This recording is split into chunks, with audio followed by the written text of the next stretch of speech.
On this episode of Still Loading, Overlooked and Underloved.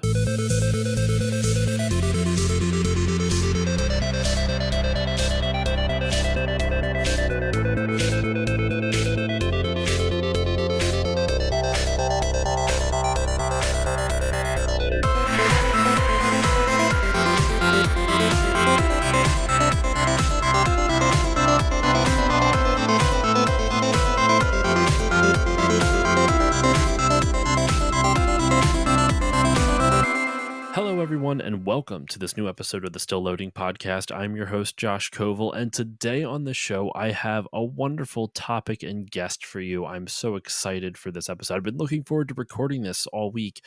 This week on the show, we are going to be talking about overlooked and underloved games. I mean, hidden gems is a more commonly used phrase, but that's a little bit overplayed, so I'm not going to call that in the title. And joining me to discuss these overlooked and underloved games and maybe give them a look and send them some love is Joe Bourrie. Joe, how are you doing today? Hey, doing great. How about yourself? I'm doing fantastic. Thank you so much once again for setting aside some time. Like I said off mic, thank you again for making some time for this. I've been looking forward to this. So for my listeners, I guess we can explain at the top a little bit about why I'm having you on for this episode. We'll give a little teaser for the full promo at the end, but tell my listeners a bit about yourself.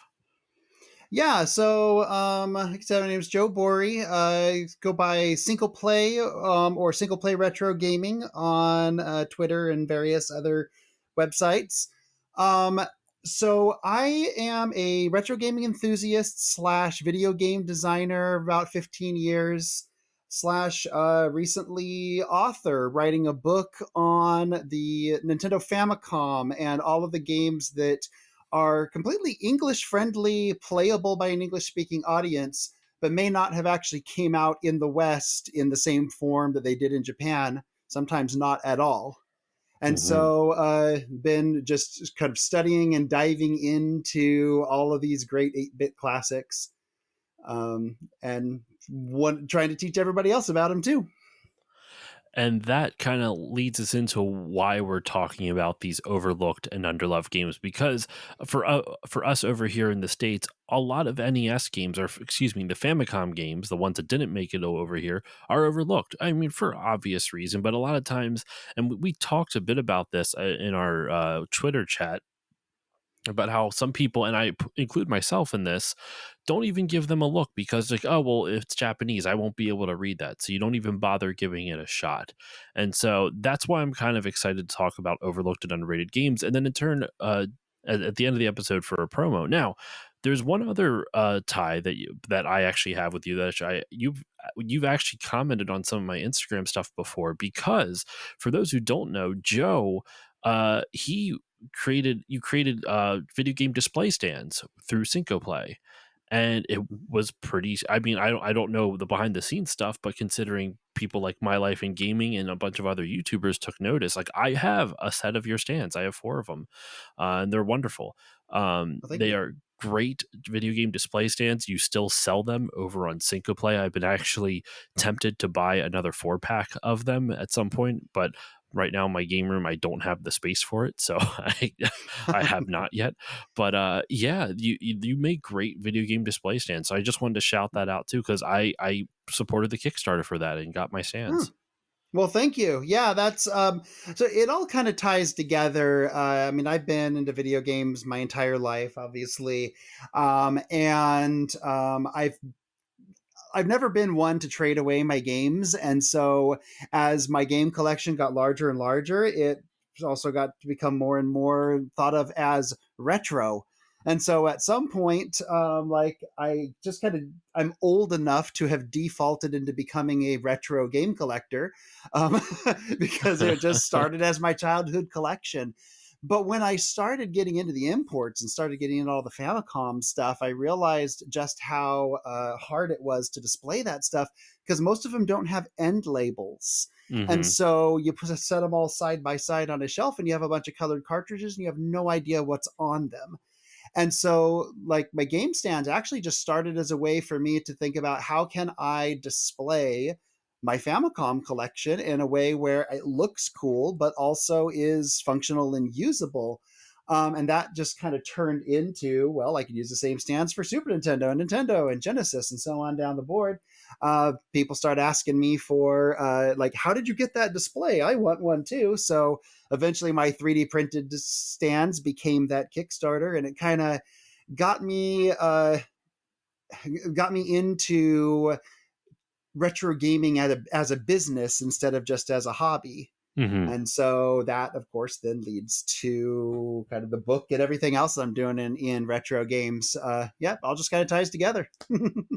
And those stands are amazing, man, like legitimately. But anyway, we will dive into this episode's topic.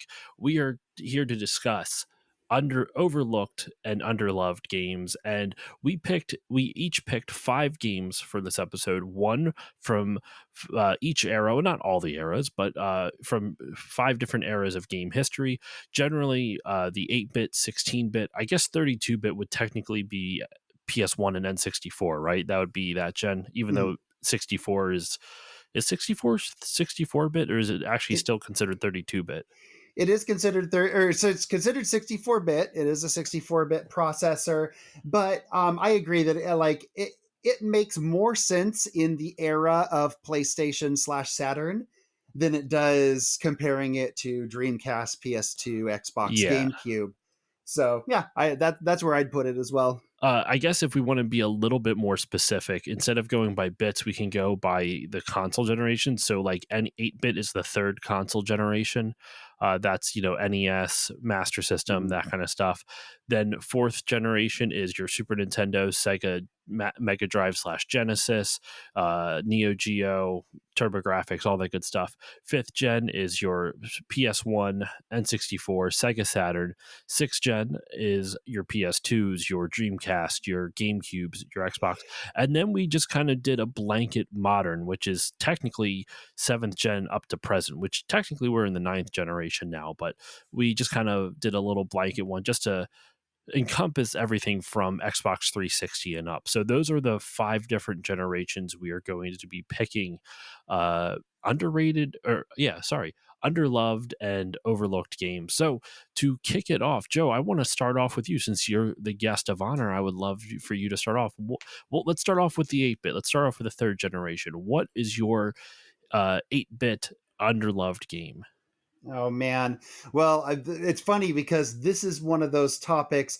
Starting at the 8-bit is sort of like opening Pandora's box for me because I am literally writing the book on this, right? But I mean, how do I not pick something from Famicom first off? Hmm. And when looking at my Famicom collection, while I could pick 100 things off the shelf that I would call overlooked and underloved, from a Western perspective, I've got to go with a 1992 game called Tetristar the Fighter. Okay. And this is Star Fox on 8-bit. It's a good Really? way to Okay. describe it. It is a behind the ship 3D shooter with some of the most impressive visual effects I've ever seen in 8-bit. Um, really smooth motion, huge screen size bosses with like line scrolling distortion effects. This thing Wow. pushes every effect that the original Famicom/Nintendo could possibly push in a game that actually is pretty solid. It is a fun, super fast paced shooter. Kind of hurts your thumbs to play after a little while, Hmm. but like the whole thing, it feels so epic for its time. And that's before you even realize that not only does it have a full dramatic storyline, but it is a full dramatic storyline with cutscenes and multiple endings depending on whether or not you do certain things in different levels. Wow. This thing's the real deal. And I absolutely adore that game, so much so that a while back a Twitch streamer was asking for recommendations of games to play, and I recommended they try Tetristar. And there's somebody on that stream who has epileptic photosensitivity, and so a lot of flashing lights and stuff makes them sick. And so this game has so much flashing and so many flashing lights and stuff that it's just like we cannot in good consciousness or play this game. And so somebody else is like, no, you've got to play it. They went in, hacked the ROM, removed the flashes just so that it could get What? played on stream Oh, that's because it's amazing. that good. Wow. So this game's absolutely the real deal. It has been going up in price recently, unfortunately, Hmm. but yeah, if you were to really want to see what the Famicom could do in the early '90s with a really skilled team, Tetris Star the Fighter is the game to check out. That sounds fascinating for a number of different reasons. One, usually tech, like it's not a tech demo. Like a lot of times games that are Mhm. like super technologically advanced are essentially glorified tech demos. You know, Yeah. there's little story. Maybe the game's a lot shorter because they have to spend so much effort just getting the crazy tech to work. But from the way you describe Tetris Star, it seems like it has both. It's not Mhm. just a tech demo. It is a tech demo along with a full story and game with multiple endings. Wow, Yeah. that's Uh, amazing. Absolutely. So, I mean, I could list a ton of games that in that era that were glorified tech demos, really. But that is, I think, the thing that makes TetraStar stand out is that so the company that made it, Home Data, they had had a couple of previous, also kind of behind the character 3D shooters. Hmm. One that feels a lot like it's like a Space Harrier clone, Okay. and then another one that was like a almost like I think it was like World War II combat or something. And so they felt a lot more like tech demos, like they were trying to learn how to make this stuff happen on the hardware. Okay. And then TetraStar was like, okay, we've got the technology figured out. Now, what kind of game can we actually make out of this? That's so cool. Now, do you know what MMC chip? Excuse me. Do you know what MMC chip it was running? Was it the MMC 3? I would assume it has to be more I, advanced than the 3 to run everything like that, or maybe a custom one. I don't know what chip it was. I don't believe it was a custom one. I remember there was one time I looked it up to see if it had anything really fancy inside, and I seem to remember it surprising me how bog standard it was. So it very well might have been just the Huh. MMC3 in there. They certainly wasn't something like the fancy Konami chip that they had late With in extra development or sound anything like channels that. and crap like Yeah, that. it was a I think it was a fairly standard mapper in there. That's wild. That's so cool.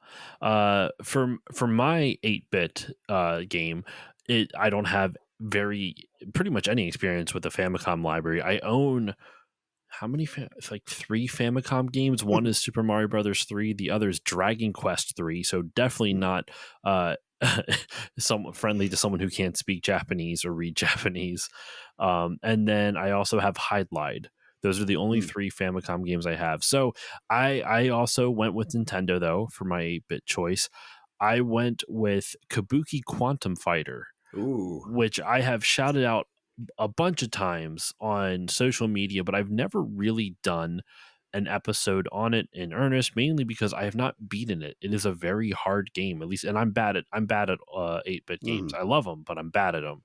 So it's hard for me. I don't know if it's actually hard compared to other stuff, but this is one of those games where I'm just consistently amazed it even got a release in North America because it's just so it feels like such a niche idea, especially with the name of Kabuki Quantum Fighter. So, the premise of the game, for those who have not played it, is you play as a guy named Colonel Scott O'Connor. Or sorry, no, you're playing. You're a player who adopts the persona of a 25-year-old Colonel Scott O'Connor, who is a military agent. I'm reading this off of Wikipedia just so to save a little bit of time. A military agent who has transferred his brain into raw binary code using experimental technology in order to combat a rogue program in the main defense computer. When he enters the system, his body forms the self image of his great grandfather, who was a kabuki actor. The virus in the virtual world takes on properties of an actual virus It leaves behind debris, mutant creatures, and parasite environments of biological nature. And at the final level, it is review. Actually, you know what? I'm going to. Oh, well, there's a plot twist, not a great one, but there is a plot twist in this. I'll leave it. I'll leave it there just in case anyone wants to know what the plot twist is. What first drew me to this game and captivated me, besides the title. I mean, the title alone is pretty, it's out there. One, the cover art is amazing. I think it's really cool looking. But two, it's a really solid side scrolling platformer. Like, the controls feel really good. You have a decent variety of attack. You have like a weapon that you can use. You also have, you whip your hair back and forth and you just can whip enemies with it. One of my favorite elements, though, and it's may sound simple, is the fact that one of the platforming techs, or like mechanics, is you jump and you grab onto things on the ceiling and you're hanging on to them. And they're like tiny little floating platforms in midair that you're hanging underneath. And when you jump up, he can do like almost like a backflip up and then land on top of the same platform you were just holding on to. So it has this really interesting, like, it takes the movement of the character after you jump off of one of the hanging platforms, and it uses that movement as a part of the mechanics as opposed to just some type of visual flair, which I thought was really cool. Um, Well, if I remember right, the that in that game, the further you are into your swing, the higher you jump off the platform. Is that right?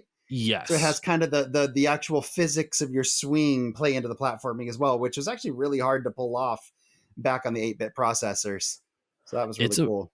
it's a fun game, and now it's not like your character will swing back and forth, so you don't have to build up momentum. But where you let go, like essentially Mhm. they'll be dangling from a standstill, and then they'll just kind of, this dude must have abs of steel because he just like he eats himself up, and he's able to get a ton of momentum from it. So depending on where you let go, the jump, like you said, is where like determines the height of it. So if you let him like really go with his abs, like he will launch himself high up into the air. It's awesome. It's a really good game. I really enjoyed it. It came out in 1991 in North America, came out in 1990 in Japan, a year after the North American release in Europe in 92. So it's a really good game, and I've shouted it out before, mainly just because of the bizarre nature of the name. And it's definitely something that I feel like nobody talks about unless you are like deep into retro games. If you Mhm. know retro gaming and you listen to a lot of retro gaming or partake in a lot of retro gaming content, someone will bring it up at some point. But it is still so random, and I feel like it's underloved. Like, I feel like it's a really good platformer that not enough people talk about.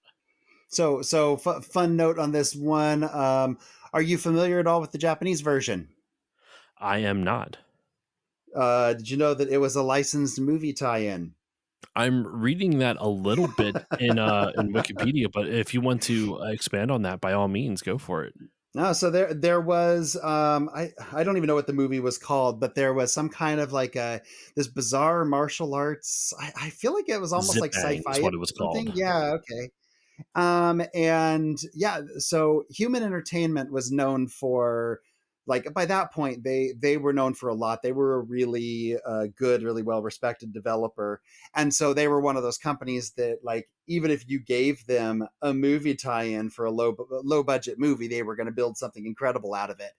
And so they went to make a movie tie-in for this, and literally, like, they took a couple of pieces from the plot and then just kind of designed their own game and their own plot around it altogether. Barely touched the movie's storyline at all. It almost feels like maybe they'd had the game first and then just tied the movie license to it. Who knows? But yeah, put that out there, and then when they brought it to the West, they just removed the license and made it Kabuki Quantum Fighter. So yeah, this is a fun thing. Apparently, I'm looking at some of their other credits. At least according to Wikipedia, they're the developer of the ever expensive Stadium events published by Bandai, which I did Mhm. not know. They also developed for the NES, and it only came out in North America, Gilligan's Island, The Adventures of Gilligan's Island. I don't know. Is that game any good? Do you know anything about it? it I don't know if I would call it good. um In fact, I would probably call it bad, but I have a little bit of love for it because I played it a lot as a kid. Okay. So it's one of those things where I have a nostalgia for it, despite the fact that it is objectively not great. Fair enough. Fair enough. They also did another popular game, Monster Party, which I know Heck yeah. which is pretty damn popular. So yeah, that's my 8-bit. Let's move on up to the 16-bit generation, or the I guess technically the fourth generation of consoles, our Super Nintendos, Sega Genesis. I still think Genesis is a cooler name than Mega Drive. I'm sorry, Europe and Japan and everywhere else except North America. I still think Genesis is cooler. Anyway, we're on that gen. So Joe, what is your pick for your underrated or underappreciated game? So the one that made this one challenging is because the 16-bit era is the most over discussed era in gaming. And so the idea of anything existing on my childhood console of choice, which was the Super NES, being underappreciated is a Mhm. little bit laughable. All the good games have been talked about 1,000 times before. So I actually am cheating a little bit on this one in that I'm sort of going to pick two, but there's a reason for that. Okay. Okay. So the one that I want to point at first is Skyblazer, Oh, all which right. was underappreciated at the time, even though nowadays people look back and say, oh, yeah, absolute hidden gem classic, right? Mhm. But at the time, no one knew what the heck Skyblazer was. And Skyblazer, it had everything. It had awesome graphics, really Mhm. interesting level designs, lots of like cool technical tricks, incredible controls, something that had just enough like fantasy, not really RPG, but those sort of feel to it to make it not just another platformer. Great boss designs, etc., etc. I love Skyblazer. But the reason why I say I got to pick two is because the one that people give less love to nowadays is the predecessor to Skyblazer, which was Hook. Like the based Um, off the Robin Williams movie? Based off the Robin Williams, Steven Spielberg movie about Peter Pan. Oh, okay. Sony Image Soft made Hook first, and it was so good. It was huge, bigger than Skyblazer, about twice as many levels as Skyblazer had. Had this flight mechanic in which if you get the fairy dust, you not only can attack, but you can also fly around in the levels. And there were like labyrinths that you had to fly through and not touch the walls and stuff, which was kind of interesting. Fantastic music, great graphics, etc., etc. It was a super solid game, and I was really into it. So when I went and picked up Sony Image Soft's next game, Skyblazer, and realized that it was Hook 2, it was effectively they took their engine from Hook and a lot of their gameplay mechanics from Hook, but built an entirely new game out of them. Holy Hmm. crap, right? That was mind-blowing to me as a kid who had already been playing Hook for a year or two at that point. So nowadays we all look back and talk about how amazing Skyblazer was, even though back in the day we didn't know it, but not enough people talk about how great Hook was before That's interesting, and because I feel like it. Skyblazer, not in terms of gameplay, but in terms of kind of like it's like a slightly in terms of popularity, I guess, within the gaming community, I would say it's like a slightly more popular uh well, not slightly, like a more popular Kabuki Quantum Fighter, where I still feel like most people who have a passing interest in retro gaming don't really know about Skyblazer, but as soon Mhm. as you're in the community, all of a sudden, it's one of those ones that gets talked a lot. Like Kabuki, I don't know, maybe my perception's way off. I don't see anyone talk about Kabuki. Skyblazer Mhm. definitely comes up at least at least once in a while. But Hook never does. What a great pick. It's interesting. I actually have a copy of Hook for the Sega CD. Uh, It's very close. It was, I believe, it was pretty much a port of the same game. But I have not played the Sega CD one, so I cannot vouch for the quality of the port. I didn't enjoy it, but it had voice acting. So I'd be Oh, curious to try the Super Nintendo version to see if I like it anymore because I did not really enjoy the Sega CD one.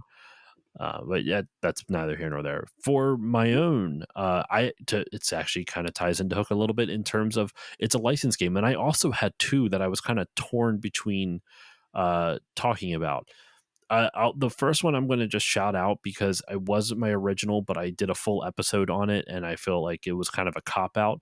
But Tiny Toon Adventures: Buster's Hidden Treasure for oh. the Genesis, really great game. I feel like it's like a I mentioned it on the episode that I did with my buddy Gabe Swore. We kind of talked about how it felt like a combination of Sonic and Mario, and Sonic's like momentum but Mario's platforming.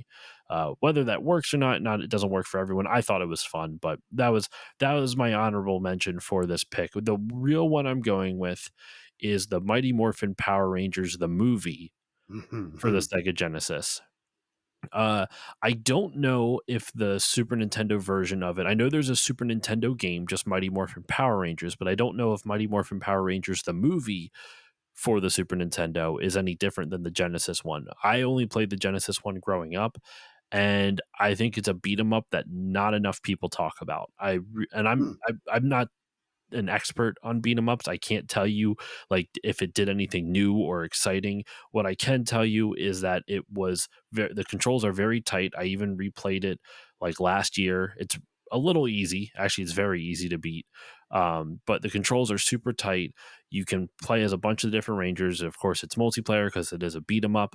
You get to turn into the Zords and you can, fight giant monsters. It really captured a good feeling from the movie with all the Zords and everything and all the different enemies. The visuals I remember kind of remind me of like those scanned in sprites like you would see in like Donkey Kong Country or like Mortal Kombat where it looked more photorealistic, sort of ish, but it's just scanned in sprites. It really fun game. And I'm not good at beat 'em ups, but I still found this really enjoyable. I think if anything, if I'm not good at beat 'em ups, and I was able to pretty easily go through this game. Maybe it's way too easy, but uh, yeah, I like it. Have you ever played that the Mighty Morphin Power Never. Rangers one? No. I have not played either of the ones that you mentioned there. Yeah, it's the only games I've ever played in the Power Rangers, even in that general vicinity, are some of the Famicom only games in some of the other Super Sentai series. Mm. But nope, never any of the beat 'em ups. It's if you're a beat 'em up fan, I would suggest checking it out just to see if you like it. I genuinely, like I said, I'm not an expert on beat 'em ups, so it might be a piece of crap, and maybe I just have bad taste in beat 'em ups. But I remember really enjoying it, and I replayed it somewhat recently, and it still held up in my eyes. Like it was still fun to play. It wasn't infuriating, which is more than I can say for some games. And then Buster's Hidden Treasure is just a really solid platformer. Yeah, Some physics issues in terms of the controls, but overall, I can't really complain all that much. So, well, yeah. let's. Sorry, go ahead. Oh, real quick so Buster's Hidden Treasure is definitely one that I've played, as well as the Super Nintendo equivalent Buster Busts Loose, which is Oh, one of okay. my absolute favorites growing up. Both of those, I mean, those are built by Konami during Konami's prime, by some of the guys who would, later go on and work for Treasure, making some of the Mhm. amazing stuff that Treasure made. Right? This was the era that brought us Rocket Knight Adventures and Gunstar Heroes, and so the fact that those guys got on Tiny Toons games is incredible. And yeah, Buster's Hidden Treasure was really good. If you haven't played Buster's Bust Loose, I actually like it better, but it is I would say considerably harder as well. So yeah. Good to know. Good to know. Yeah, I have not played Buster Bust Loose. I will have to add it to my collection at some point once I get some more space in this game room or find a bigger game room or something. But I'm a huge fan of Tiny Toons in general, so I'm always looking to try out some of the other games, even though I know they're not all going to be great. Licensed games are a mixed bag to say the least. Mhm. But yeah, so That's our fifth gen or fourth gen, excuse me. It's the 16-bit era picks. So, Joe, back over to you for your fifth gen slash, yeah, I guess 32, 64 ish bit era. Speaking of treasure, Silhouette Mirage. I'm just gonna pull that Hmm. one out. Right. So, are you familiar at all with Silhouette Mirage? No, I am not at all. Okay. So, um, I'm a huge fan of Treasure. Love everything that they did, pretty much. And like during that era, they were getting weird. Like they started pretty wacky. Dynamite Heady, Gunstar Heroes. This stuff's Hmm. got some pretty wacky stuff to begin with. But by the time we get to the 32 and 64-bit eras, we're getting to stuff like Silhouette Mirage and Bangai-O. Now, I just give a quick shout out to Bangai-O here as a game that literally just has a boss that does not move, cannot attack, and begs for your forgiveness as you beat him to death. Um, What kind of but, sadistic thing is this game or these game devs doing to us, making us into but these monsters? Sorry, go on. exactly. Exactly. So Treasure had a weird sense of humor, and that weird sense of humor, I think, was absolutely the best in Silhouette Mirage. So this is a game in which you are a character who has a pink side and a blue side. It's a side-scrolling, like Contra-style shooter, where if you're facing to the right, you are pink, and if you're facing to the left, you are blue. And that plays into the gameplay in ways, but you can also grab onto enemies and beat them to get coins. So you can just basically beat the money out of them and use Okay. that to buy all sorts of great upgrades. But it was barely like when I say it's a Contra style side scrolling shooter, it was barely about the levels. It was about the bosses because the majority of the game was one massive boss rush of the most cracked out ideas they could come up with. So, for example, the entirety of level 2 is you in a it's kind of a field of skyscrapers in a cityscape in which you're being chased and stalked by the boss, and you can't see the boss. You can Okay. only see its reflection in the windows on the skyscrapers that you're platforming on. Huh. And it is a giant airship warship with a cute cat for a head who, oh no, I'm sorry, it's a cute little girl for a head. And she trash talks you and obsesses over wanting candy for some reason the entire time that she is trying to smash you from off screen. There is a level in which you have to make soup out of your enemies and feed them to a giant fat boss in order to defeat him. There is Uh-huh. a werewolf that you battle who gets really strong when the full moon is out, but the full moon is actually just painted on a facade in the background. So if you knock down the background, then he turns into a weak little man that you can kill. And on down this list of the weirdest bosses they could possibly come up with. So the game is a solid, fun side-scrolling shooter, but it's one of those that you absolutely never know what's going to happen next, and that's Mhm. really where the fun of it comes from. Is just what kind of crazy, cracked out stuff are they going to throw at me this time? Well, I'm at a loss for words. I looked up a picture. I was just, like, curious, and the first thing that came up, I just, wanted to see what does this game look like? And I think this is the thing you're talking about. It's like this little girl's head on a giant green dinosaur fish's body Mm-hmm. with, like, There we go. purple, like, fin accents and, like, the his I get is the Yep. dorsal fin the thing on the back, I think? That's pink or purple. It's more purple. I would say it's like a yeah, it's like a pink purple. I don't know what the term for that is. Violet, maybe? But, yeah, what I'm And beyond and that confused entire by this. that entire battle, like I said, is it takes place while you can see the boss in the reflections of the windows, and it's all done to like this dark, brooding horror music. So it's all presented as if it's this really spooky moment as you're fighting this little girl's head. Uh, yeah, it's a weird one. It is a weird one, but that's why I love it. Man, you went deep. Did this game come out in North America, or was it a Jap? Yes. It did. So Okay, this one was translated and ported by Working Designs. that sounds like something they would do. So yeah, so it has some of that Working Designs jank to it, but also you got to give them credit. No one else was gonna localize that nonsense. That. Oh my god! The visual designs don't look anything like this, but in terms of the weirdness factor, it just reminds me of Choaniki. Oh yeah. Just in terms of just strangeness, the visuals are much more cute than Choaniki. Um, much more cute.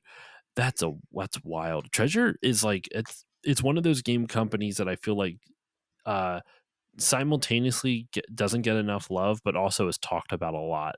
Hmm. It's Absolutely. they're such an interesting a company. They're actually I didn't know they were even still in business. Are they? They have a Twitter account that had a tweet 5 days ago for Radiant Silvergun.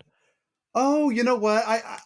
So Radiant Silvergun is a port of an older game. I Last thing I looked, I don't believe they were making new games, but the brand might be owned by a parent company who's releasing some of their older stuff. Okay, I don't think the development house is around anymore, unfortunately. I'd be curious. I'm just kind of looking generically on their last. I think you're right. Their last developed game was in 2014 for the 3DS. Hmm. So yeah. All right. So for my fifth gen pick, I guess our third pick over on here, I'm going back to the licensed game. Well, I actually had two options on this one once again. I've covered neither of these on the show though. I'm going to kind of touch on one like I did with the Tiny Toons and Mighty Morphin. I'll go in deep on the other. So the one I'm going to touch on is Toy Story 2 for the N64. Uh, Mm. really solid 3D platformer. I did a whole episode on over on the podcast Remember 64 with Dave over there, Dave and Jiggy. So if you want to learn more about that, go check out my episode with them over on the Remember 64 podcast. Really solid 3D platformer. But the one I want to focus on is a PS1 game called Sheep Raider, which outside of North America was called Sheepdog and Wolf. Have you ever heard of this game? I have heard of it, but I can't even put a mental picture in my head of it. So, are you a Looney Tunes fan? Oh, this is the Wile E. Coyote one. Yes. Oh, Yes. Sam Sheepdog and Ralph Wolf. Mm, But right. yeah, they essentially that always confused me as a kid. I'm like, what do you mean his name's not Wiley? They look exactly the same. What the hell? But yeah, so you play as Ralph Wolf, and it's a really fun 3D puzzle platformer where the guise of the game is that you're on a game show called Sheepdog and Wolf, and in each round of the game show, it's basically a different level. You like the hub world is this game show where you're on a stage, and the farther you go back into the stage, it just has, or literally on the physical like stage, like the performance stage that you would see in a theater, the farther you go back into it, you find more doors to the next level. So you have to obviously play in order, but there's like some hidden levels back there and whatnot. But every time you go into a level, you're presented with a different challenge. And the challenge, or you're presented with the same challenge, but the environment and the tools you are given to complete the challenge change. And that challenge is apropos for this license. You are Ralph Wolf trying to steal a sheep, one single sheep, from Sam Sheepdog. And so the objective is to figure out how to do that without Sam catching you. And there's a myriad of interesting, goofy ways you can do it. Like one of the first ones, right? If you can figure out how to get the sheep away from Sam, that's the first part of the challenge because he only has a certain range of vision. You still have to figure out how to get the sheep to the endpoint. There's like essentially like this circle at a specific spot on each level that you have to place the sheep inside. You can be holding the sheep as you jump inside of it. You can like guide the sheep into it. You can do a number of things, but the sheep has to somehow enter that circle and stay there for like a second or something like that.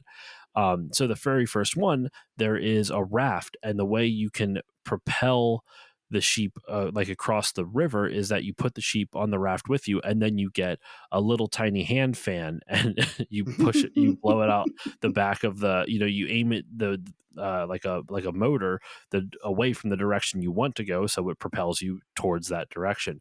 Very Looney Tunes logic. You'll tie like a rubber band around your waist, and then you tie the other end to a tree, and then you can, like, maybe you're at the top of a cliff, so that way you can, and like Sam's right below that cliff, so you can drop from the top, pick up a sheep, and even though he'll see you, he can't reach you because you've grabbed the sheep, and now you're up top and he can't see you anymore, he can't reach you.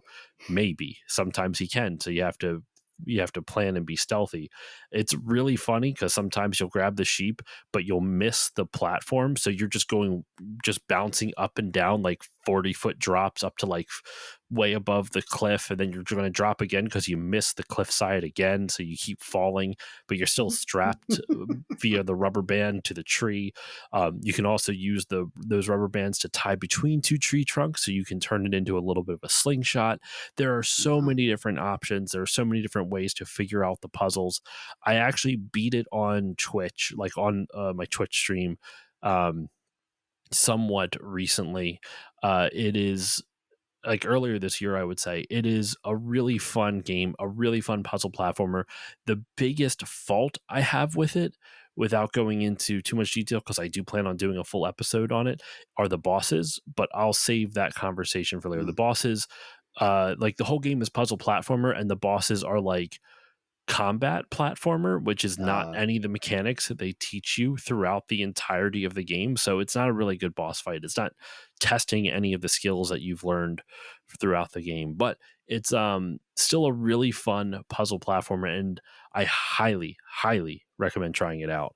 is this PS1? Yes, it's PS1. Oh, okay. And did this one get a US release, or is that PAL in Japan only? Nope, it got a US release. I actually I, have a copy of it right here.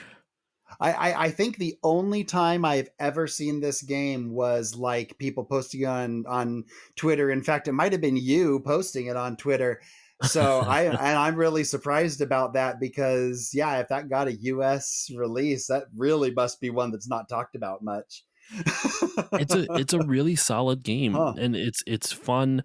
The story is a little bit goofy. It's like I said, it's just, you're basically playing as Ralph Wolf. You get like knocked out and kidnapped by Daffy Duck, who's the host of the game show. And I guess a semi spoiler for the story, not like there's really much of a story. Once you beat the game, you find out the whole thing was a dream the entire time.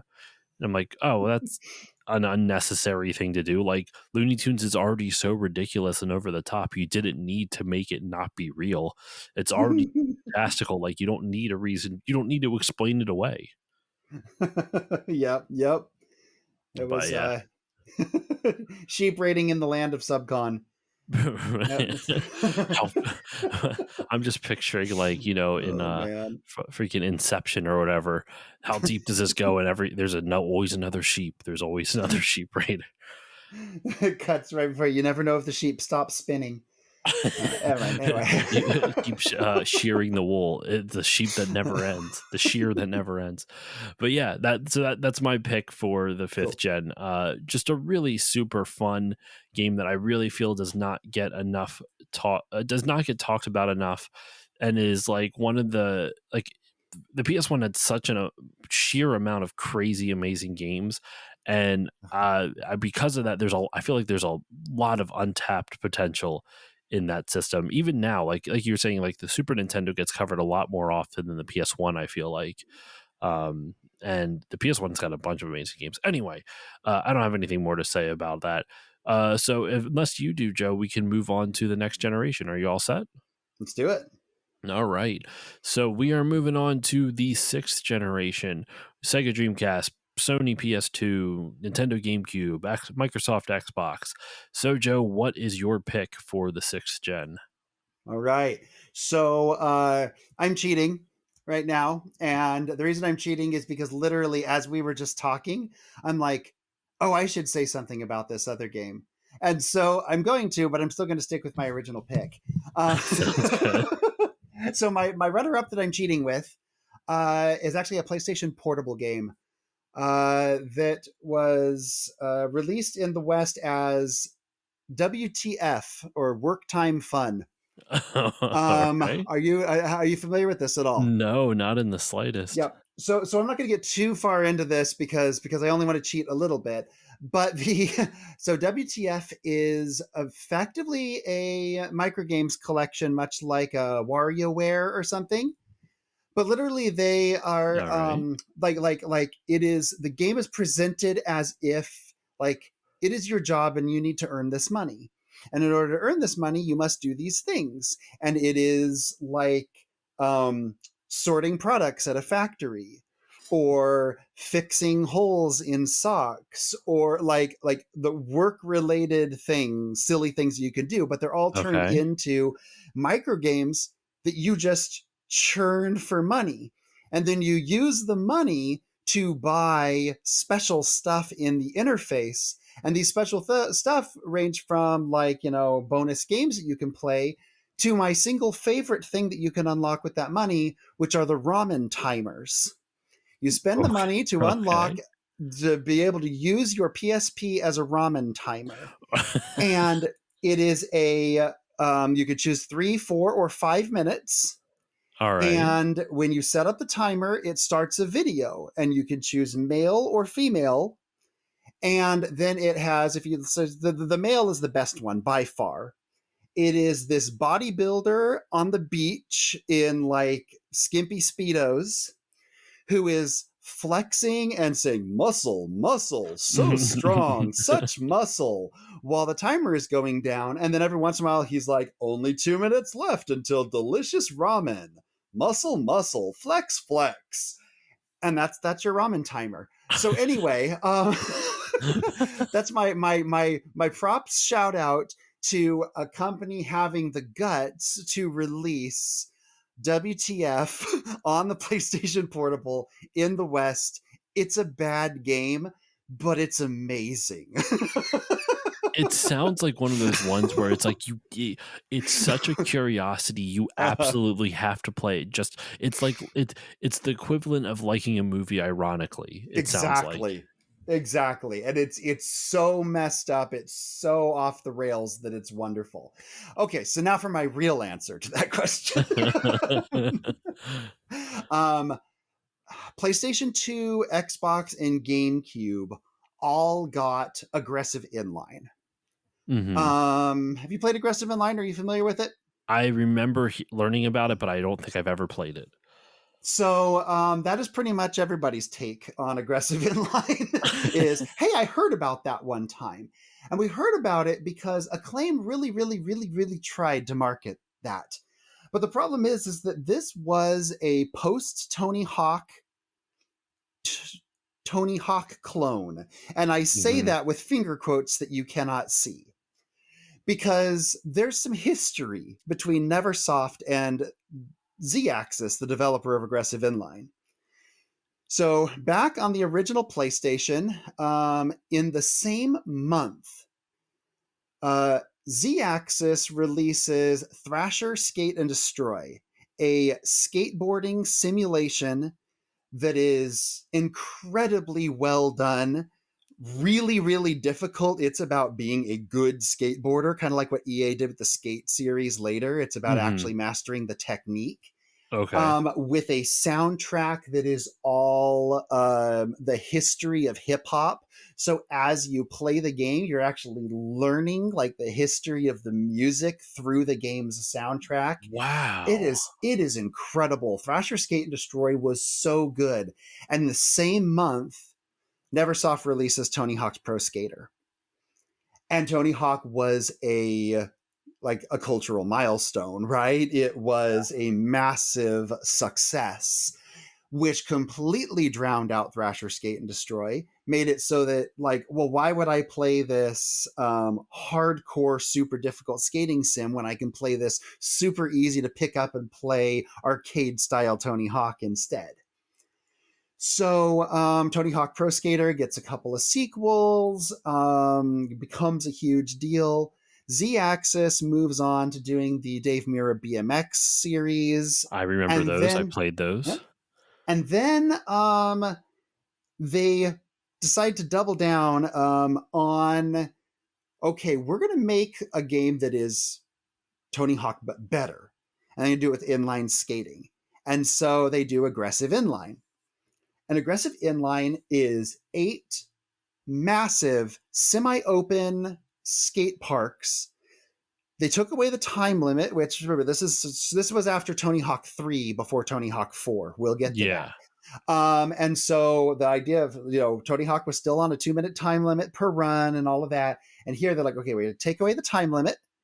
We're going to put quests right inside the world so that you could skate up to somebody, talk to them, take a quest, and then it might start a timer or have you go do Wow. something. We're Yeah. going to put events in the world that you can do, like when you're in the amusement park.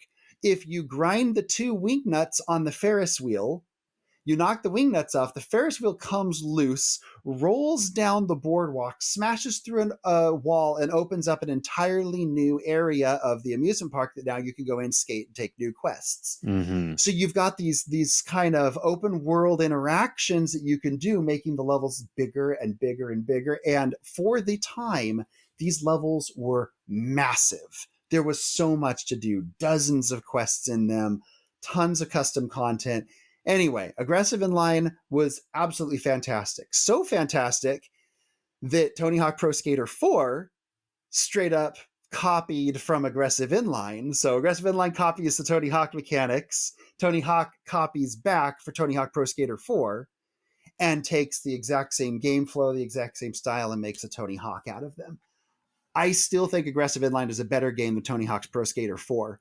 But the crazy thing about it to me is that this little company who was always trying to just eke ahead of Tony Hawk ends up creating a game so much better that Tony Hawk comes in and steals their designs.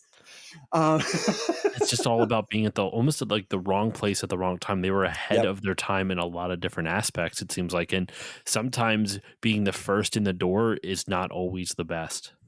So Z-Axis, with exactly that, they have kind of a sad end to their story because moving after Aggressive Inline, the next game they went to was they were going to try to make Dave Mirra Pro BMX 3. And it was supposed to take a lot of the stuff they learned from Aggressive Inline and make it even bigger and better. And Acclaim was going bankrupt and going out of business. Acclaim was their parent company. And so Acclaim insisted on them getting licensing through the Scores strip clubs, turning the whole thing into BMX Triple X, Oh and no. So that's releasing how that that disaster on the world. That BMX Triple X started as the follow up to Aggressive Inline. And when you play that game, if you are a fan of Aggressive Inline, you can see it. But at the same time, what you're seeing is a half finished, mostly broken alpha prototype of what a sequel to Aggressive Inline would have been. So that's kind of so sad. unfortunate, man. Yeah. Wow. I had no idea. That's okay. So that might be Z Access might be a company that I do like. So I do bonus episodes Mm. for my patrons, and generally it's just kind of like they're like 15 to 20 minutes. I do them like twice a month type of thing, and just a little extra on the side. This would be a perfect topic, just exploring the history, like in a kind of a bite-sized version of the Z Axis history, because that's incredible, Mm-hmm. man. Like They that's they wild. they are a fascinating company. They are also the company back in, I believe it was 93 or 94, that was in charge of the Madden football series. And they added the very controversial idea of allowing the ambulances, when they come in to pick a player up off the field, to be able to run over other players, injure them, and then they have to get picked up too. And it was very much their sort of irreverent style of Z-Axis to do something like that. And I remember the magazines complained about that like crazy. But that was just kind of who Z-Axis was. They always sort of they didn't care so much about doing what you were expecting as much as they cared about doing something a little bit irreverent and I almost want to say inappropriate with it. And I kind of loved them for that. They were always a surprise. They were pretty cool. It's a bummer. It seems like their last couple games under the Z-Axis moniker was after BMX Triple X was X-Men the official game, which did not review well. I don't know if it's actually bad or if just the reviews were bad. And then they did Mm-hmm. Guitar Hero Van Halen when they changed their name to Underground Development, Mm-hmm. and that was the last game they ever published or developed. They were working on actually a Call of Duty game, and like a Call of Duty game that never got released, called The Devil's Mm-hmm. Brigade, which is interesting. So that's a So bummer, late, man. I had no yeah. idea. The thing is that even late Z-Axis, those where you're talking about there, they had bled all of their talent when Acclaim went bankrupt, and so that was the it was Z-Axis in name, but it wasn't the same team. Okay, fair enough. Fair enough. I know Um, Activision picked up a lot of them, but anyway. that's funny you mention Activision because, well, yeah, there is a connection. There is a connection. So, Mhm. for my pick for the sixth gen is Metal Arms Glitch in the System by Swinging Ape Mhm. Studios. Have you ever played this game? Yeah. Yes, I Yeah, have. I love this game. I love it. Now, I guess, do you like it, or is it kind of like, are you Oh yeah. holding your tongue, biting your tongue? Oh no, no. It is exactly my kind of game, that sort of good but janky game that had such high ambitions that it flew a little too close to the sun, and yet, Mhm. like, how could you not love it for it? Yeah. I adore this game. I don't it's not even that janky. The controls are a little floaty. I'll say that. The controls are a little floaty. Like you play as a robot named Glitch who is discovered in the scrap heaps of this planet called Iron Star. You are kind of thrust into this world of this war between this rebel group called the Droids against this group of bad guys called the Millbots. It's got a little bit of Terminator vibes in the sense that the Millbots were created by their droids and then they ended up kind of taking over type of thing, something along those lines. It's been a minute since I've played the game, but it's a third person shooter. What I love about the game is that as Glitch, you can have a variety of different weapons. You can also buy upgrades for those weapons, which at the time I hadn't, you didn't see a whole lot in 2003. There wasn't a whole lot of third person shooters that had upgradable, very, I wouldn't call this RPG elements because you didn't level up your weapons, but you could buy upgrades for them. What was cool about it, though, there was such a huge variety of weapons: rocket launchers, machine guns, shotguns. Their version of a sniper rifle was called a rivet gun. It was a little amusing that if you wanted to look down a sight, your rivet gun didn't have like a scope or anything, but you could equip a scope in your offhand. So it's essentially like the gun is grafted into Glitch's arm, and he just kind of swaps out the gun for whatever he wants. He literally just takes it off of his robot arm and attaches the next one that he wants to use. And since there's no scope on it, one arm always has a gun on it. The other arm is just a hand. So he's just literally holding the scope up with his free hand to his eye while the other thing is just his gun. It's like, imagine you see someone holding a scope to their eye and then they're just kind of pointing a pistol out with their other arm. That's like the visual that you're seeing from this. And you have to, the game's got an okay story. It's got a pretty cool world overall, got really cool varied gameplay. There's like some mild horror elements where you go through like like these mines, and there's like these almost like zombie robots, which is a little hard to explain. They're really cool. The biggest thing though that really blew my mind as a kid was the tether control, the tether weapon. What it is that you can shoot your tether into the back of enemies into their D ports, which sounds a lot dirtier than than I mean it to be. But you shoot it, you shoot a you shoot a tether into their D port, and you can take over them. You can control their body for up to a certain range from where you let go. So like if you want to move farther, you want your body, it's dependent on where your body is located. Like essentially Glitch disassembles himself when he goes into another robot, and then when you leave he reassembles himself in that same place. So it's all based on where your body is disassembled at. So you can actually use that strategically to be like, well, if I want to, control as this one millbot up to a certain spot, then I want to make sure that I take control over on this half of the map, so that way I can be sure that I can reach it from within that range.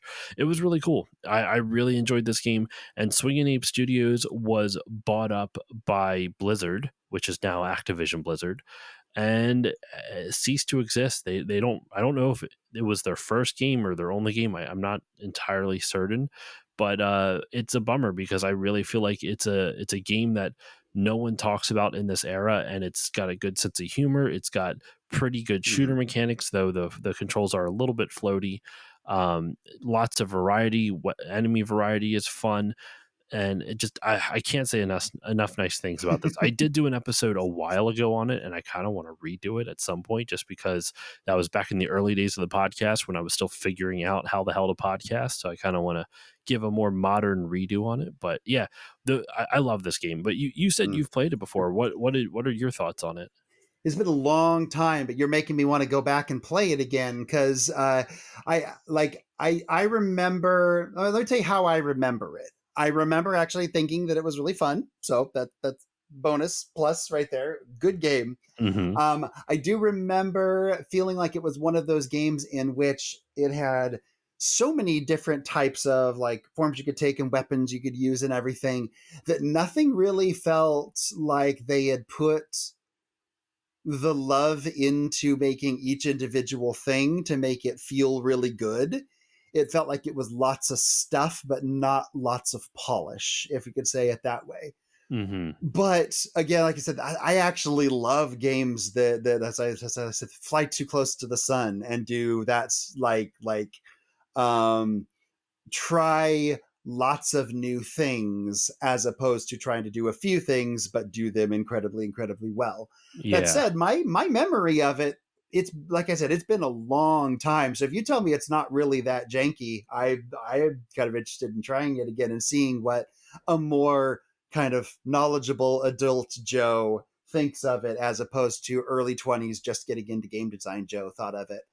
Um, I think you'll find the controls are a little bit hard. Like when I say mhm, floaty, it's like Glitch has a lot of momentum to his movement. So mhm, when you stop moving, he will continue to move for a decent while longer than you would want him to move. And that can be a little frustrating.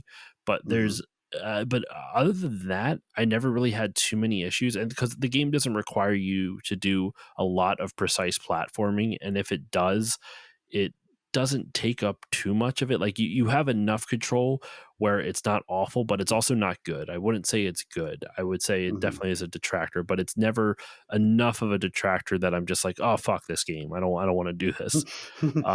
But yeah, Metal Arms is great, man. And Yeah. I actually wanted to. I've been trying to. I found the dude's email. One of the directors of it and one of the writers of it is a guy named Keith Aram, and I actually found him online. He runs his own, like he works in the game industry still, and he runs a company. I forget what it is. He it's going to drive PCB Productions, I believe, is the name of his company. And he still works in the games industry, and he works in the movies and in the movie industry and everything. So I might actually have to try to reach out to him, see if he'd ever want to come on the show at some point. Because uh, That'd be cool. I've said it before. This is one of my favorite games of all time. So I'm Mm. dying to get my hands, or not in my hands, excuse me, dying to get to speak to someone who worked on it. The other writer on it is a dude named Dave Wittenberg, and he is a voice actor who's done a lot of other stuff. He's a voice actor, a writer. He's done a lot of different things. He's in Cowboy Bebop. He's like the movie. He was the character Lee Samson in the Cowboy Bebop movie. He's in some of the Naruto. He's wait, hold the phone. I think he might be the voice. Am I reading this correctly? He, at least in one point, I need to see if he's the voice in the original series as well. But yeah, he is. He is the voice of Kakashi in Naruto. Hmm. So one of the main characters, that's sorry, that's just wild to me. I had no idea.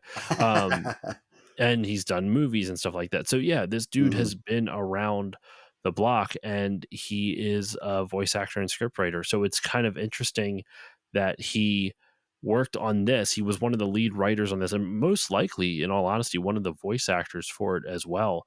Yeah, he was actually the voice Hmm. actor of Glitch. So he was the voice actor of Hmm. Glitch, and he wrote a lot of the dialogue in it. Anyway, yeah, I love this game, man. It's one of my personal favorites, and I Cool. really wish more people would talk about it. So I'll be doing another episode on it at some point. But let's That's awesome.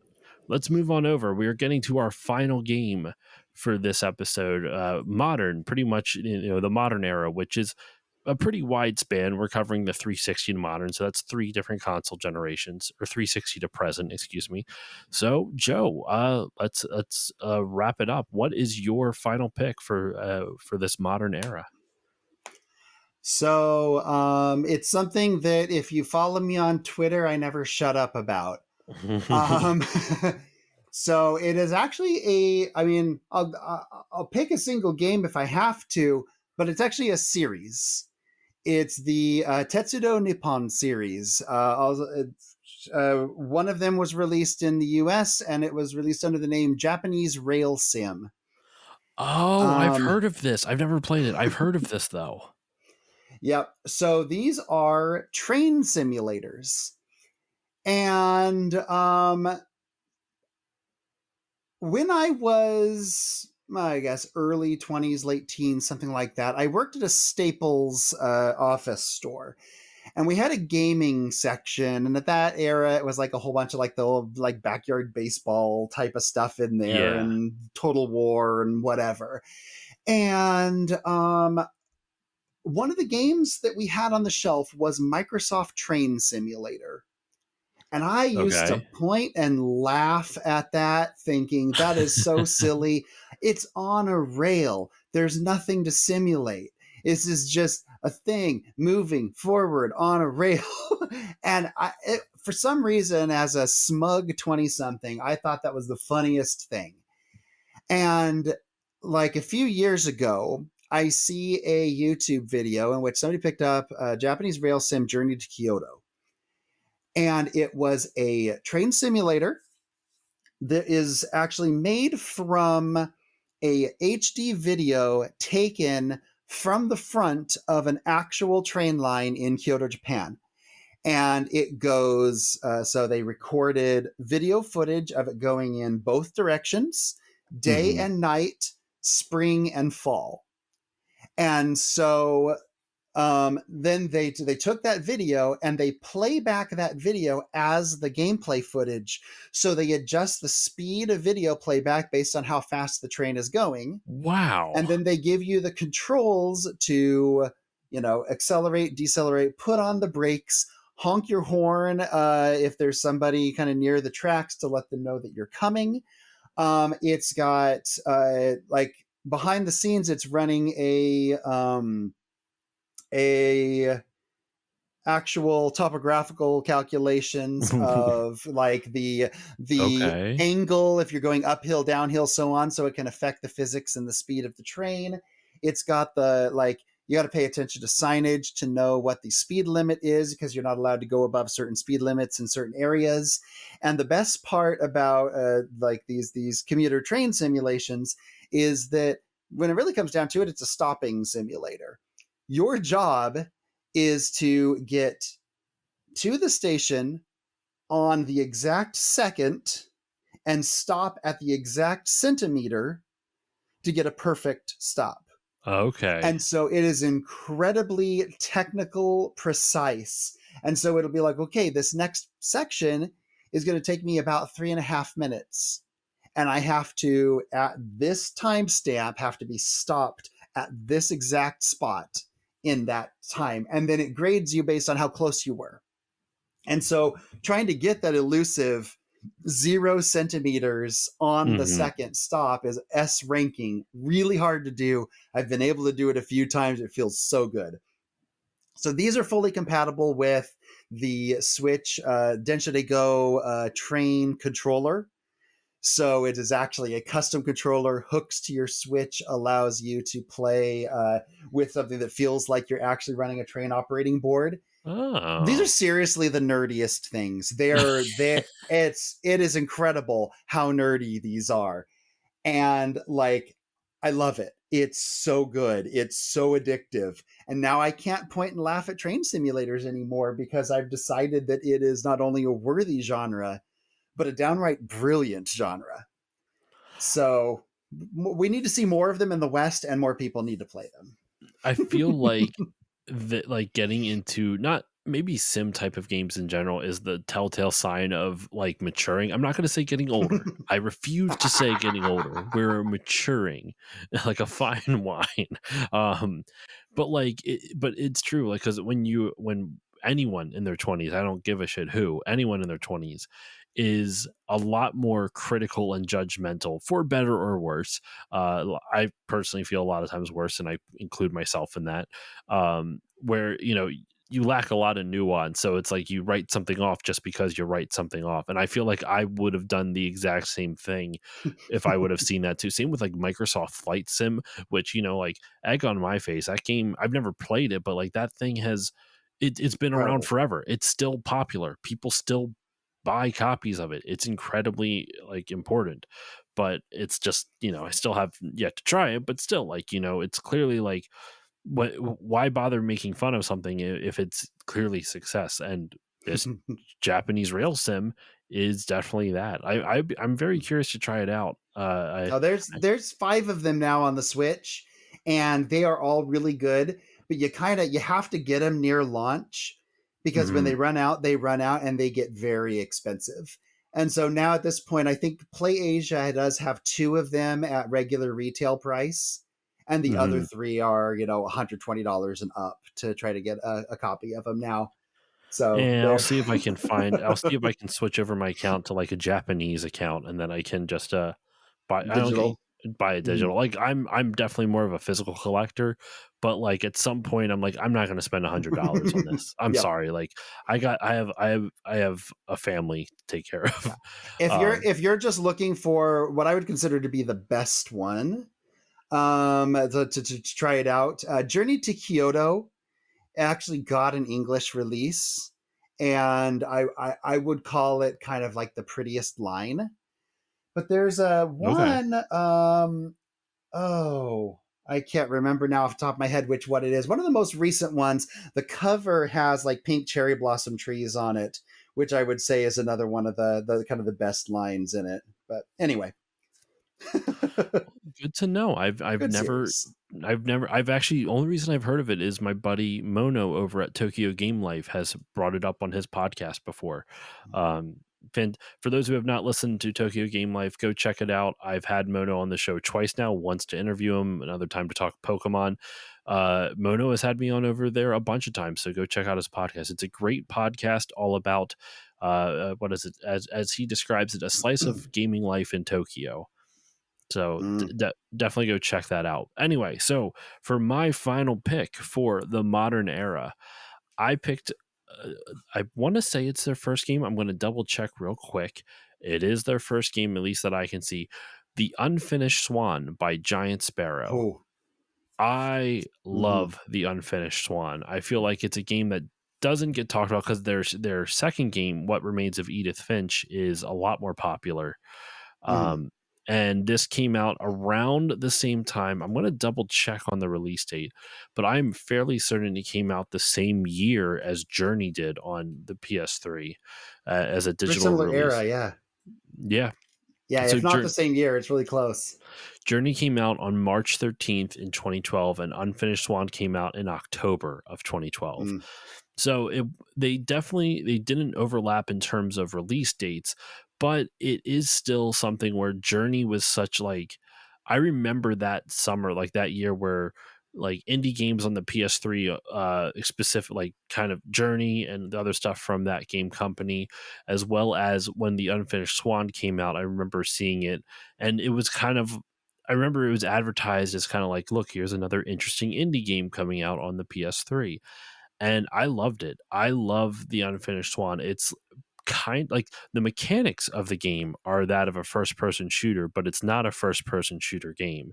You Mhm. play as this little kid named Monroe who basically kind of walks into a storybook sort of like, and you are exploring this world where you literally paint it into existence with your first person shooter paint gun.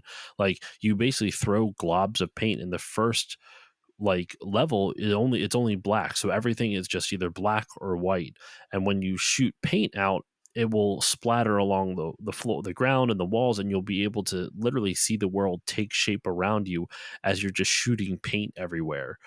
It's really cool, and there's no shadows in the first level. You get shadows as the game goes on, but the whole story is told almost like it's like a children's book that you're just kind of exploring through, like this really magical children's book. And I've never really been able to play a game that made me feel like I'm playing in a children's storybook more than what the Unfinished Swan did. It's really simple. The simple mechanics, does turn into kind of a bit more of a first person puzzle game as the game progresses. You get different colors of ink, and you use that to solve puzzles. Like once you get blue ink, it's kind of like water, and you shoot wherever you shoot it. There are vines that will track it down like it's trying to murder it. It's just like going right for that water. I probably could have think of a more tame and better comparison for that, but for some reason in my messed up head, that was the first thing that came to mind. The vines are trying to murder the water, but the vines will chase after it. That's a much better way. It'll chase after it desperately, and you use those vines then to traverse, and like that's only just one of the types of puzzles. There's so many different other things that the game does. It's really beautiful for how simple the visuals are. Just the fact that it feels like a storybook, and as you explore through the game, the you will hear a narrator speak to you. And I believe I read somewhere, and I'm going to have to double check what who did the voice of it, but I could have sworn the voice actor of the narrator was one of the actual mothers of the game developers. I don't know if that's true or not. I need to double check on that because it might have been an actual voice actress. But the voice of the king in the game is voiced by Terry Gilliam, who obviously is of Monty Python fame. So the game actually has a bit of a pedigree, but it's a really fun game, and I love it. Have you ever played it, Joe? I played the demo back when it came out. Yeah, that Unfinished Swan was in a very interesting era of experimentation and indie game development because we had this was kind of the post Portal era Yep. of 3D puzzle platform first person puzzle platformers were like en vogue, the thing to Hmm. do after Portal sort of popularized all of that. And then Sony during the PS3 era had a group who was all about finding indie teams with a really interesting idea like that that would show off the PlayStation 3, bringing them in house and having them and basically funding their development, which is how we got things like Journey Yep. and Flow and Unfinished Swan. They all sort of had this same production team behind them. And so, yeah, that was it was, on one hand, it was absolutely released in the perfect era right at the tail end of that era. And on the other hand, it also means that it was up against tons of other games who Yep. also had some interesting shtick like that, some weird gimmick. And so I feel like Unfinished Swan was one that we saw the demo, we saw the previews, we thought, oh, that looks really cool. And then by the time it was released, we had seen so many games that tried something crazy like that Unfinished Swan sort of slipped through the cracks. That's a really interesting pick because yeah, I totally remember it, but never played beyond the demo. Probably for that reason, because I'd seen so many other post Portal 3D first person puzzle platformers. I mean, there was so much out, like you said, there was so much out at the time that it just had to Mhm. compete with, and like in 2012 too, like that was the year right before all of like the like the next gen consoles Yeah. launch, excuse me. If I remember correctly, I'm going to triple check on this. Um, hold on. Let me just double check, make sure my mind isn't going crazy on this release date. Okay, no, I was a little off with it. Last of Us came out like less than a year later. So The Last of Us had Hmm. all that, like 2013 was a huge year for games just because Last of Us, BioShock Infinite, the release of obviously the next gen systems. There was just a whole lot happening then. So I'm not surprised, even though this came out, The Unfinished Swan came out in late 2012. There was so much that was just getting hyped up at that time.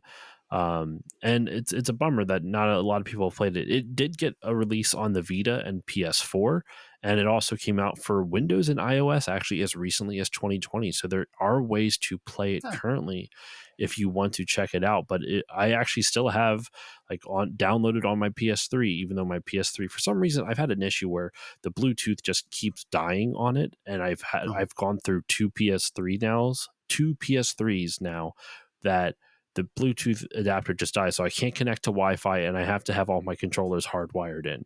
So I'm grateful I have this downloaded, so I can actually play it again if I so choose to. But yeah, that's it. That's my final pick, Unfinished Swan. Um, it's awesome. so we have covered all five of our picks. So let's just do a quick recap of them. I'll go first, and then I'll give you the final recap, Joe. So my 8-bit or third generation console was Kabuki Quantum Fighter. My fourth gen slash 16-bit was Mighty Morphin Power Rangers the movie. My 32-bit slash N64 PS1, that whole thing, was Sheep Raider. And then the PS2 era was Metal Arms Glitch in the System, and finishing it off with the modern era was the Unfinished Swan. Love it. And I'm totally firing up Mighty Morphin Power Rangers the movie on my analog pocket before bed tonight. It's got to check that out. You gotta message me after Oh, if you okay. play. Message me, tell me your thoughts, and be honest. Will Like do. if you think it Ah. sucks, I'm not going to be offended. No, I totally want to try it out. That is literally that's one of those types of games that looking at the name, I'd just be like, oh yeah, I'd just skip over that on a ROM list. But those are always really fun when someone gives you that as a recommendation because you find something you were like, oh yeah, I would have written that off. And Mhm. then it ends up being really good. And it's like, hey, cool, new game that I wouldn't have considered playing myself. And that's why I'm happy to have you on, because especially your picks were very like non-North American focused, which I think is really cool. So yeah, go ahead, read off your picks. All right. So my list started in the 8-bit with Tetris Star the Fighter. Went on to 16-bit with Skyblazer, but also Hook.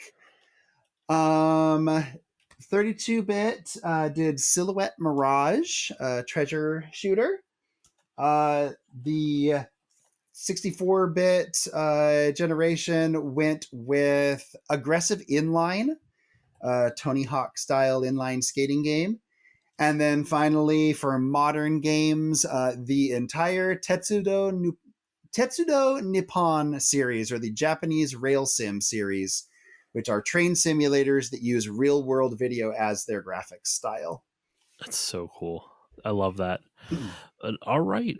So that's all we got for you for this episode. But before we go off into this, well, I was going to say good evening. That's when we're recording, but I don't know when you're listening. Before you go off into whatever you're doing next, one final thing we're going to bring up, of course, Joe, I want you, well, first off, where can the good people find you online, and talk a little bit more about your Beyond the NES book that you're working on?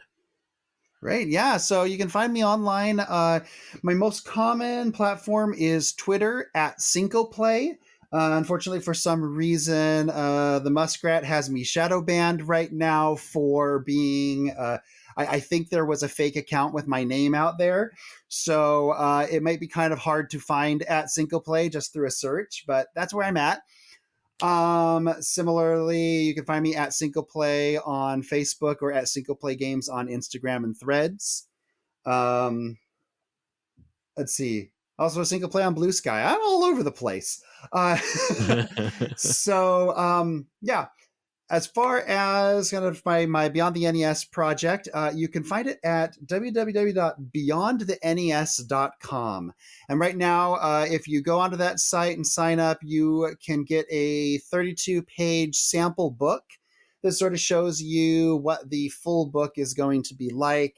Has a ton of games reviewed, a really great interview with the Russian video game comrade who grew up playing Famicom games bootleg form in Russia in the early 90s. So got to talk to him about what it was like to grow up on bootleg Famicom. We've got analyses of the top 30 games in 1998 in Japan, bunch of stuff in even in that sample book to take a look at. But the basic idea behind the book is I've gone through the entire Famicom library, all 1,051 commercially released games, and found the games that can be played by an English speaking audience. Many of them are in English. The ones that aren't, that are in Japanese, I kind of either look for games that allow you to play despite the fact they're in Japanese, or give ways in order to get over the language barrier in the book without resorting to like having to just use a guide online. And so basically trying to document how can you best appreciate and enjoy the breadth of the Famicom library as an English speaking gamer. The whole thing is laid out as if it was classic gaming magazine, so taking a lot of inspiration from like old EGM, Game Pro, Die Hard Game Fan type magazine layouts. So hopefully you can sit down with the book, peruse through it like you would an old magazine, find the games that you want to play, just like we did with our magazines back in the early 90s, and then go fire them up either on actual hardware or an emulator and try out some of the stuff we never got to try in the West when they first came out. I can't wait to see the finished product. I also got I did get your 32 page like sampler. I was looked at it. It's awesome. I Thank you. love I love this idea. I love uh books on game history that aren't necessarily about the standard stuff that you would always see. And this is definitely something that I wouldn't see too often. And I feel like it's something that it's kind of needed over here in North America just to be able to fully more explore and appreciate the NES's library. Well, the NES outside of North America, I should say. So yeah, definitely go check all that out. And once again, you can also, isn't there syncoplay.com as well? So Syncoplay.com redirects to my Etsy shop. So my Etsy shop is where I sell the retro game stands, which we talked about before. I can display cartridges as well as any cased games. They're kind of a tiered stand setup, so they're designed to not only look really cool on your shelves, but be easy to access all of the games on them. So they're meant not just for glass case display, but for actual a playable game room. I also have signage, labels, stuff like that to just add a little spit and polish to kind of the look of your game displays. There's probably at this point 60 plus different consoles, which I've got various color schemed labels for that you could put up on your shelves. So yeah, that's singleplay.com or etsy.com/singleplay retro gaming. All right. I want to make sure I shouted that out as well at the very end. So, for my shenanigans and my stuff, you can follow me on Facebook, Twitter, Instagram, Threads, Blue Sky, at Still Loading Pod on all of them, at Still Loading Pod over on Twitch, at Still Loading Podcast over on YouTube. There's nothing fancy over there. It's just the audio with the thumbnail. But if you want to listen to the show over on YouTube, you can do so. If you want to support the show, you can do so in a number of ways. Please consider giving it a 5-star rating or review on Apple Podcasts or whichever podcasting app you use, Spotify, whichever. It makes me feel warm and fuzzy, and I like feeling warm and fuzzy. So it's very much appreciated. If you would like to support the show monetarily, it would be super appreciated. I'd be super appreciative. And if you would like to do that, you can go to patreon.com/stillloadingpod. For your hard-earned money, I give you a little bit extra for $1 a month. You get all the episodes a little bit earlier with better audio quality, as well as patron voting rights in quarterly polls to help guide the direction of the show. By the time this episode comes out, we are going to be getting close to the next episode release date and another Patreon poll. I'm doing Final Fantasy VII Crisis Core. That was the last one that won. I'm getting very close to the end of my playthrough of that, so that'll be fun to cover. For $4 a month, you'll get everything I mentioned already, plus access to 2 mini bonus episodes. I shouted out before, but I'll shout it out again. I'm going through all 220 games of the My Arcade Gamer 5 portable system. And you said it's one of those 220 in one deals. So you know it's going to be high quality when you get games such as Curly Monkey and Curly Monkey 2 to really sink your teeth into. Also, there's been a lot of Panda Olympic sport games in this. There's the day we're recording this, I have another one of these bonus episodes coming out Friday, and there was a whole bunch of things involving the 100-meter dash, but you're a panda, and skeet shooting, but you're a panda. I don't understand it, but there's lots of Panda Olympic related events. So if you want to learn all about that, that's at the $4 level for you. And then the final thing is the $5 level. You get everything I mentioned prior, plus access to Still Bonding, my monthly James Bond podcast where me and a bunch of friends bond over 007. It's a lot of fun. They're 2.5 to 3.5 hours long. And at this point, by the time this episode drops, it's either going to already be out or close to be out. License to Kill will be the next one up, or right around, or the most recent one. And that means there's like 12 or 13 different more episodes that are at least 2.5 hours long. So lots of content for you. So that's all of it for me. Still patreon.com/stillloadingpod. Sorry for the long-winded plug at the end there, everybody. But my final shout out is the Bit by Bit Foundation. The Bit by Bit Foundation is a nonprofit organization whose mission is to put video games and video game consoles in the hands of kids receiving inpatient care at hospitals. So if you would like to support them, please go to bitbybitfoundation.org and consider donating. That is all the time I have for you today. Thank you all so much for listening. Joe, once again, thank you so much for joining me. I appreciate it. Thank you for having me. And I'm very surprised that Panda Olympics didn't show up in your overlooked and underloved list. Oh man, you have not lived until you did the Panda 100-meter dash, or the Oh man, sounds 110-meter exciting. hurdles, or the long jump. It's I there's some games in there too, dude, where it's like I get so I can't go into it. I get so mad at some of these. But if you want to hear more about that, listeners, $4 level, there you go. But yeah, that's all I got for you. Thank you all so much for listening, and I will see you all next time.